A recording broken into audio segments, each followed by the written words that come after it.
President Trump has just officially declared martial law as of today, April 29th, 2025. Yesterday, he signed the executive order called Strengthening and Unleashing America's Law Enforcement to Pursue Criminals and to Protect Innocent Civilians. This is terrifying, and nobody is talking about it except Rolling Stone magazine for some reason. Please go to whitehouse.gov, read the full text yourself, and spread this word. In summary, he declares that the military, the police, and ICE shall be unleashed into the streets of America to root out anything they declare as crime. They will be shielded from any prosecution for wrongdoing of any kind. If a civil official stands in their way, they will be prosecuted as a criminal. What this means is that no warrants will be needed by anyone. If you get murdered by ICE, that's legal. If a judge or an attorney tries to prosecute them, they will be arrested themselves. This is a state called martial law. It means that the military, the police, and ICE decide the law now. We no longer have rights. As Trump and Pam Bondi have both said, speaking out is a crime. Disagreeing with the president is a crime.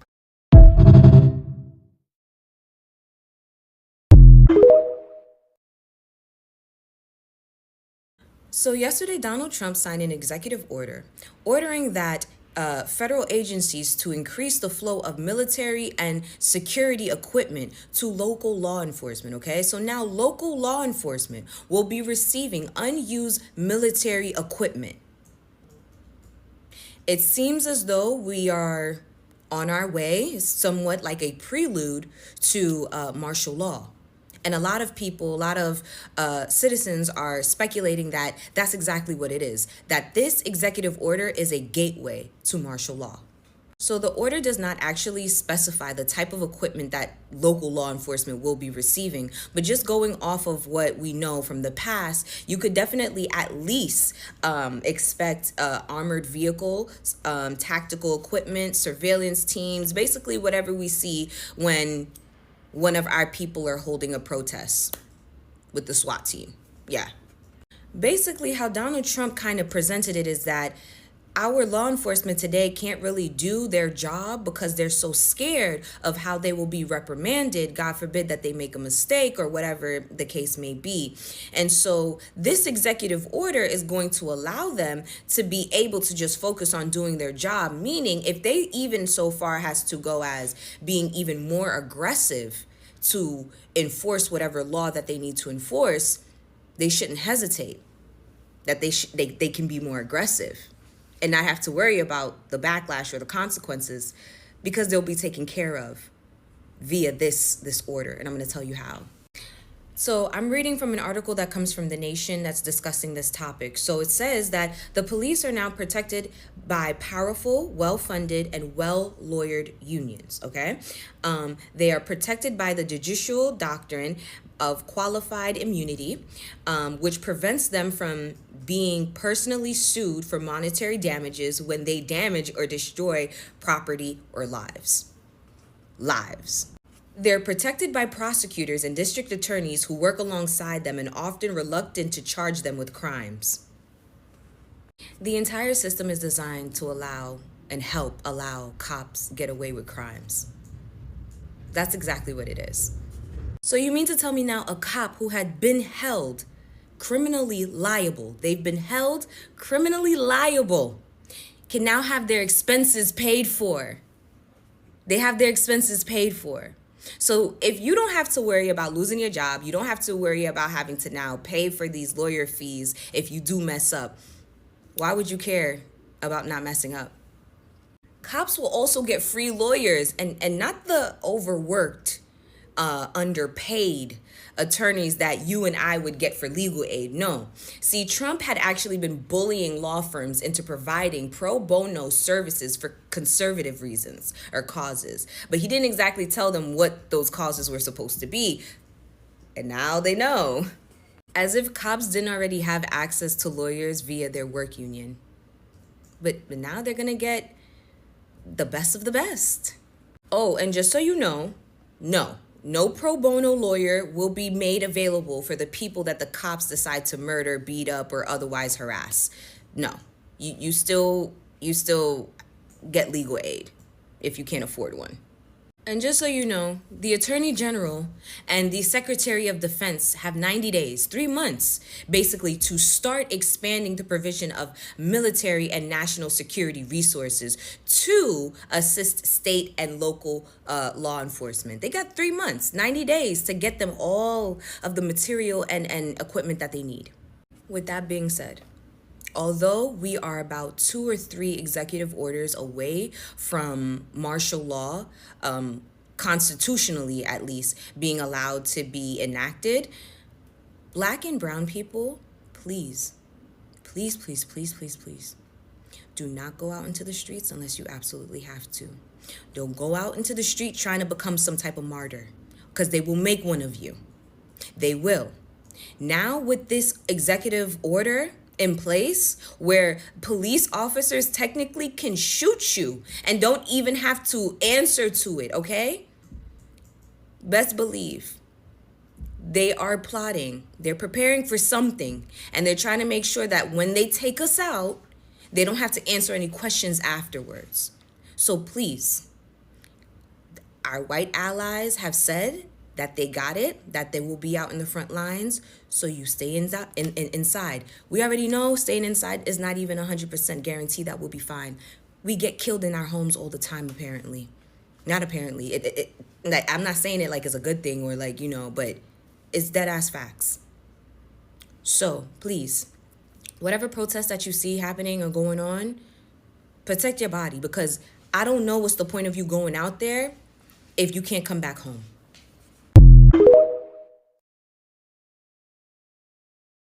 Donald Trump just passed 2 major executive orders on April 29th, and nobody is talking about them. Nobody whatsoever is talking about these 2 major executive orders that Donald Trump passed on April 29th. First, he dropped the executive order that supercharges federal law enforcement. Pay attention. It calls for Homeland Security and even the military to use resources to back the police. Remember, a couple weeks ago, people was talking about martial law? Pay attention. The feds can now go after local officials if they impede law enforcement. That's a big shift, man. Pay attention. This executive order gives federal law enforcement more power than ever. Is this an attempt for him to see how far he can extend his reach and try to push martial law? We don't know nothing.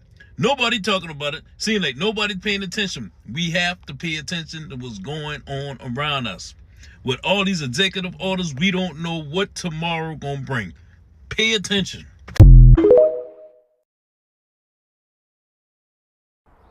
I know you told me you voted for President Trump. What were you hoping that he would do? I was hoping he would did something that made sense regarding the economy, made some kind of progress in bettering, the benefits of being a veteran. But I mean, it just seemed like he actually cared about doing what was best for the country, but now it just feels like all about me, Donald Trump, not, the guy out there working in the trenches trying to make ends meet, trying to pay a mortgage, trying to pay the bills.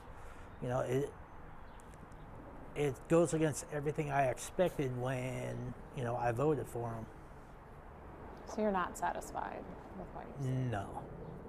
And it doesn't even have to do with anything about me getting fired. I mean, if I had gotten fired as part of the, government, cutting government spending, I would have been fine with that. I can accept that. But he's not delivering on anything he said he was going to do. So what's your real game plan? It doesn't make sense to me. There are some things that he promised to do that he has put in place. I mean, there are executive orders that he's done, that he said that he was going to do. You don't feel like he's lived up to those promises? I mean, where are the results? I mean, seriously, prices are still going up. We're now in the middle of a tariff war with a bunch of countries that used to be our steadfast allies. I mean, how do you make an enemy of Canada? You know, they're right next to us, and they've been one of our premier allies and commerce partners for, I mean, seriously, like what, centuries now? And he did say that he was going to put tariffs in place. Did you just not think that they would be implemented in this particular way? I didn't think they were going to be put in play in a juvenile way. I mean, where was the attempt to actually talk to the heads of these other countries like, hey, you know, I feel you have unfair tariffs against our products. I'd like to talk about it first. And if we can't work out some kind of resolution, then I feel to protect our people, we need to implement this kind of tariff. There was no attempt at even talking to the other countries.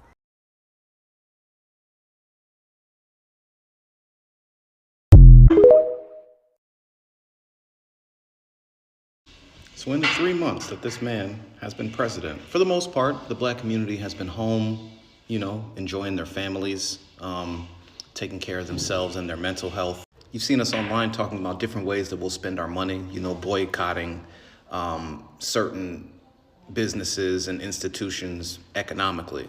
We've maintained time and time again that we will not be taking to the streets and demonstrating the same way we demonstrated 5 years ago. And we've been adamant about the fact that the second we step out there, this administration is going to do something, or the people that support this administration are going to do something. We saw that happen firsthand in Philadelphia, where black protesters were arrested, you know, out of nowhere. But what have we also been saying? What have I also been saying when I make these videos? There is a need to provoke the black community right now. There is a need to get us pissed off, get us violent, and justify the fact that this president wants to use military force against black people. And not only that, he wants to do it in a way that feels justified. Get us angry, get us violent, get us destroying things. He can use the military against us and tell the rest of America that it is because we are so aggressive. And we haven't taken the bait. We've done a very good job of not taking the bait. But even still, this man gets in front of a camera, gets behind a microphone, and he says, we need police, we need military, we need law enforcement more in black communities. No mention of the neo-Yazis. Remember the neo-Yazis in Ohio who specifically went to terrorize a black community? No mention of that. It is getting really close to crunch time for the orange man and his regime, all right? They are struggling to keep the favor of the people. Now, we know the loud supporters are still out here talking about everything is great, they don't see anything wrong, and they're getting everything that they're voting for. But for the most part, America is not happy with this president. If they cannot change the subject, if they cannot change the narrative, if they cannot provoke our community so that they can establish a visual on who they want the bad guy to be, everybody's gonna see that this thing is not gonna last. And that's why I keep making videos like this, and that's why I keep saying the things that I'm saying. Pay attention to what they are trying to do. It is absolutely a struggle to stay popular when all of your policies are directly hurting your own voters. But if he can get that black community front and center and make us look like the bad guys, he'll be able to continue operating with full impunity. But without that, his days are numbered. I guarantee it. So you and I know that there's been a lot of rumors, and I believe them, that the orange dude wants to declare martial law. I've made this video a couple of times now, but because I'm having a hard time not being emotional. But what are you going to do if they declare martial law? Are you going to sit in your house and say, "Oh, I hope they don't shoot me"? Or are you going to get in your car and drive to the Capitol, drive to your city hall, flood the streets, stop the traffic, stop the government, stop the economy, stop the world? That's how they got rid of the piece of shit in South Korea. He declared martial law and they filled the streets. That's what we got to do. They can't shoot us all. I'm not afraid. I'm, you know what? I served my country as a young man. I made a vow to defend my country against all enemies, foreign and domestic, and I will do that. I love my life. I don't want to die. I love my country, and I want to protect it. I will stand up. Martial law will not stop me. You better not let it stop you. Did you catch that? Trump is saying tonight, the black citizens of America want safer communities, that the black community is begging for martial law. Take a look. I just uploaded the video. They haven't even participated in protests, and they're being, you know, whatever the word is.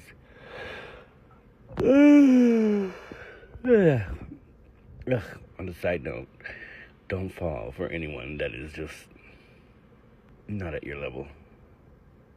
If anyone doesn't think that there's a form of martial law in Los Angeles, I just want to introduce you to Checkpoint with military.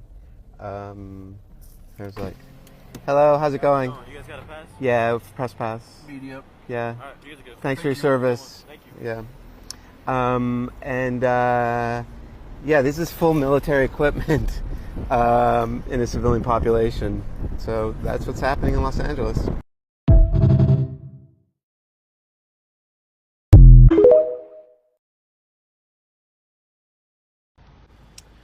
Good evening.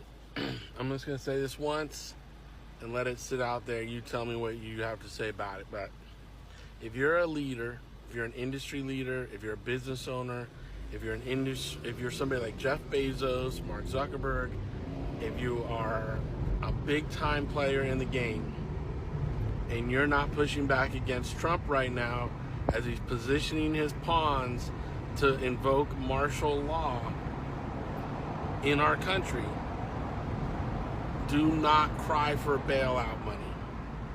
Do not cry for bailout money when he is positioning his pawns currently for martial law and you're doing nothing to prevent him from invoking martial law. That's all I gotta say.